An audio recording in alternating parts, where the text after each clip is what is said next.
జగన్మోహన్ రెడ్డి ఒక ట్వీట్ వేసాడు. ఆ ట్వీట్ చూసిన తర్వాత నాకు అర్థమైంది ఏంటంటే, నేను చాలా సందర్భాల్లో చెప్తా ఉంటా, జగన్మోహన్ రెడ్డి శుద్ధ ఎర్రిపప్ప కొండెర్రిపప్ప అని చెప్పేసాను. నిజంగా కొండెర్రిపప్పే. 100% జగన్మోహన్ రెడ్డి అనే వ్యక్తి కొండెర్రిపప్ప. అర్థం పర్థం లేని ట్వీట్ వేసి కొన్ని వందల మంది చేత దెబ్బలు తిన్నాడు. వాళ్ళ అమ్మనాభూతి పెట్టాడు. మన ఈడితో ఒక ప్రెస్ మీట్ పెట్టాడు. నన్ను తిరుపతి రావద్దన్నారు, మా నాయకులకు నోటీసులు ఇచ్చారు, అందుకని చెప్పేసి నేను వెళ్ళట్లేదు అన్నాడు. వాస్తవానికి జగన్మోహన్ రెడ్డికి వాళ్ళు ఇస్తే నోటీసులు, కానీ జగన్మోహన్ రెడ్డికి ఎక్కడా కూడా నోటీసులు ఇవ్వాల. ఎవరైతే అల్లార్లు చేయాలని చెప్పేసి అనుకున్నారో, విధ్వంసం చేద్దామని చెప్పేసి అనుకున్నారో వాళ్ళకి నోటీసులు ఇచ్చారు. జగన్మోహన్ రెడ్డికి ఇవ్వాల. జగన్మోహన్ రెడ్డిని ఎవరు కూడా తిరుపతి రావద్దు, దర్శనం చేసుకోవద్దు అని అనలా. దొరికిందే సొందని చెప్పేసి అని దాన్ని బూచీగా చూపించి ఏడుతో ఒక ప్రెస్ మీట్ పెట్టి నన్ను తిరుపతి రావద్దు అన్నారు, నేను వెళ్ళను అని చెప్పేసి అని మానేశాడు.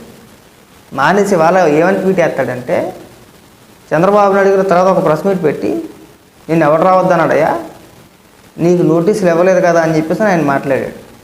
ఆయన మాట్లాడిన మాటలను కట్ చేసి వాళ్ళ నాయకులకి ఇచ్చిన నోటీస్ ఏదైతే ఉందో ఆ నోటీస్ కూడా జత చేసి ఒక వీడియో రూపంలో క్రియేట్ చేసి దాన్ని పోస్ట్ చేసి దీని అర్థం ఏంటి చంద్రబాబు నాయుడు, దీనికన్నా వేరే సాక్ష్యం కావాలా, సత్యమేవ జయతే అని చెప్పేసి అని ఈ పనుడు ఒక ట్వీట్ వేసాడు. అందరూ అమ్మనబుద్ధులు తిట్టడమే. ఏమైనా జగన్మోహన్ రెడ్డి, నీ పేరు మీద నిన్ను అడ్డుకుంటూ నీకు ఏ పోలీస్ అధికారి అయినా సరే నోటీస్ ఇచ్చారా తిరుపతి రావద్దని చెప్పేసి అని? ఎవరికి ఇచ్చారయ్యా? అయినా నువ్వు తిరుపతి దర్శనానికి వెళ్ళడానికి నీ నాయకులు కార్యకర్తలు దేనికైనా నాకు అర్థం కావట్లా. 100 మంది దేనికి? నువ్వు ఒకరిద్దరికి రమ్మని చెప్పేసి అనలేదు కదా. చిత్తూరు తిరుపతి జిల్లాల్లో ఉన్న నాయకులు మొత్తం వచ్చానని చెప్పేసి అన్నావా లేదా? అంటే జగన్మోహన్ రెడ్డి ఒకటి దర్శనానికి వెళ్తే కూడా కొన్ని 100 మంది ఉండాలా, వాళ్ళందరినీ కూడా పంపించాలా? అంటే ఏదో ఒక రకంగా అల్లార్లు సృష్టిందామనే కదా. పైగా ట్వీట్ ఒక్కసారి వేయలేదండు, 5 సార్లు 6 సార్లు అప్లోడ్ చేసాడు. దాన్ని రీచ్ మాత్రం అంతంత మాత్రం రీచే. ఇంకా నా ఛానల్ మెరుగు. జగన్మోహన్ రెడ్డి ట్విట్టర్ అకౌంట్ కన్నా నా ఛానల్ మెరుగు. ఫస్ట్ సారి వేసాడు ఆ వీడియో చంద్రబాబు నాయుడు గారిది, ట్వీట్ వేసాడు, 30,000 అంత పోయింది రీచ్. అది మళ్ళీ వేసాడు, 10,000 పోయింది. మళ్ళీ వేసాడు, ఇంకో 10,000 పోయింది. మొత్తం కలిసి 1,00,000 మంది 2,00,000 మంది చూసుంటారు. ఇంతకన్నా సాక్ష్యం కావాలంటే నీ పేరు ఎక్కడా లేదు. అక్కడ సాక్షిగా ఉంది అందులో. నువ్వు ఎరిపప్ప అని చెప్పేసి మాకు అర్థమైంది. సెల్ఫ్ గోల్ వేసుకుంటే ఉత్తే దొరికేసావన్నా. ఒక తప్పుడు ట్వీట్ వేసి, ఆధారం లేని ట్వీట్ వేసి నీ అంతా నువ్వు దొరికేసావు. నువ్వు మా అన్నమని చెప్పుకోవడానికి సిగ్గేస్తుంది. అన్నవ కాదు, మా మామయ్య. నువ్వు మా జగన్మామయ్య. నువ్వు మా జగన్మామయ్య అని చెప్పుకోవడానికి సిగ్గేస్తుంది అన్న. అన్న కాదు, మామయ్య. ఎందుకు ఈ తల తొక్కలేని ట్వీట్లు? ఎవరు చెప్పాడు నీకు అసలు? ఊరికే వైసీపీ కార్యకర్తలు నిజంగా పెచ్చోళ్ళని చేస్తున్నాడు. వైసీపీ కార్యకర్తలు పెచ్చోళ్ళని కాదు, వైసీపీ కార్యకర్తలు పెచ్చోళ్ళని చెప్పేసి జగన్మోహన్ రెడ్డికి తెలుసు. ఈ పిచ్చిన కొడుకులు నమ్మేస్తారు మనం ఏదంటే అది అని చెప్పే ప్రయత్నం అన్నమాట. ఎక్కడైనా ఉందా? నీ పేరు ఉందా జగన్మోహన్ రెడ్డి, నువ్వు తిరుపతి రావడానికి లేదు అని ఎక్కడైనా ఉందా? నీ నాయకులకి ముందస్తు నోటీసులు ఇవ్వడం ఏంటి? నువ్వు ఎగదబ్బడం ఏంటి? ఎగదొబ్బేసింది కాకుండా నన్ను రావద్దన్నారని చెప్పేసి పచ్చి అబద్ధం మాట్లాడడం, పైగా ఇక్కడికి వచ్చి సత్యమేవ జయతే అని అనిపిస్తాను అంటావా? ఆ పదానికి అర్థం తెలుసు నీకు అసలు? ఆ పదానికి ఉన్న విలువ తీసేస్తున్నావు తెలుసా నువ్వు? నీలాంటి దుర్మార్గులు, నీలాంటి నికృష్టులు ఇలాంటి పెద్ద పెద్ద పదాలు వాడకూడదన్నా. నువ్వు ఇలాంటి ముద్ర మాటలు మాట్లాడుకో అసలు. ఒక్కొక్కసారి నీ ముఖం మీద తుపుక్కు నుమ్మేనా మీద తెలుసా నాకైతే. అంత నికృష్టుడివి.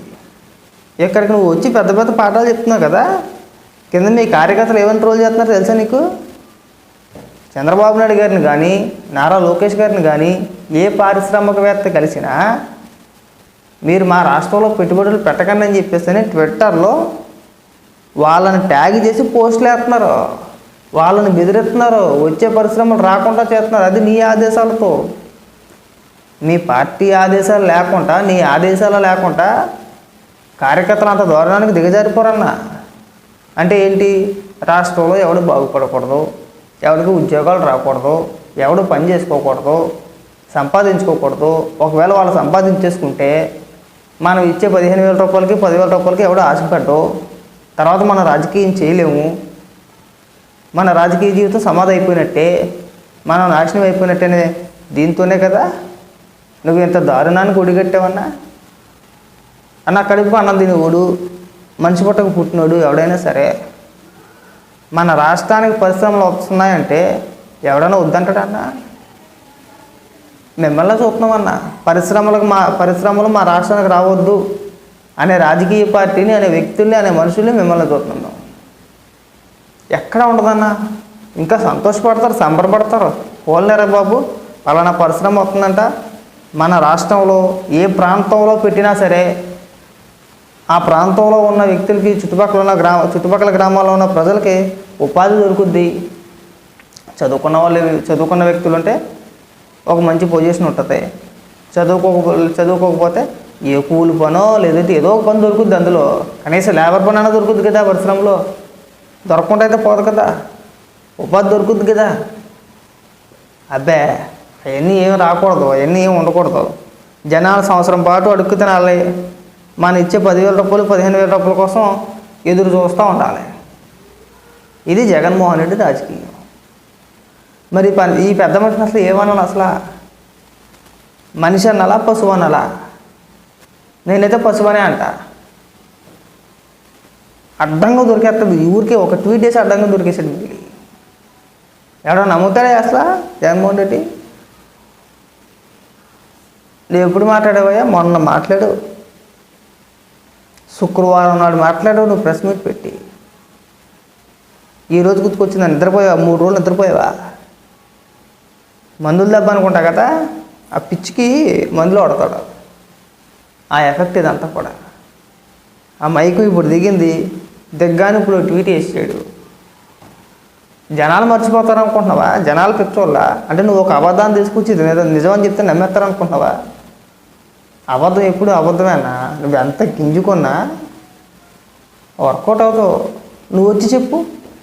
ఆ నోటీస్ మళ్ళీ నువ్వు ప్రెస్ మీట్ పెట్టి, నీకు దమ్ము ఉంటే నువ్వు మళ్ళీ ఒక ప్రెస్ మీట్ పెట్టి ఆ నోటీసుని తీసుకొచ్చి ఆ నోటీసులో నీ పేరు ఉంది అని చూపించి నీ నోటంటే చదివితే మేము రాజకీయాలు మాట్లాడడం మానేస్తామన్నా నీ గురించి. సత్యం మాట్లాడి నీ గురించి ఎవరు కూడా. అది అమ్ముందా నీకు అసలు?